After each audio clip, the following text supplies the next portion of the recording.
अभिनेता सिद्धार्थ बोडके आणि अभिनेत्री तितिक्षा तावडे यांनी नुकतंच लग्न केलं. त्यांच्या लग्नाच्या गोड क्षणाने सगळ्यांचंच लक्ष वेधलं. तर अभिनेत्री अनघा अतुल ही सिद्धार्थची खूप चांगली मैत्रीण आहे, हे आपल्या सगळ्यांनाच माहिती आहे. अनघाने त्या दोघांच्या लग्नात धमाल केली होती.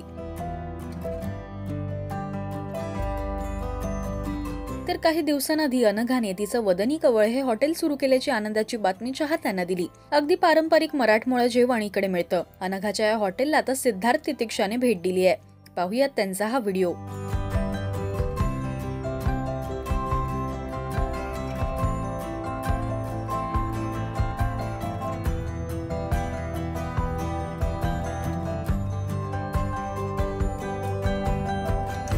तुम्हाला सिद्धार्थ तितिक्षाची ही धमाल कशी वाटली हे आम्हाला कमेंट्स मधून नक्की सांगा. मराठी टेलिव्हिजन विश्वातील बातम्या, अपडेट्स आणि गॉसिपसाठी तुम्ही सबस्क्राईब करा राजश्री मराठी शोबज.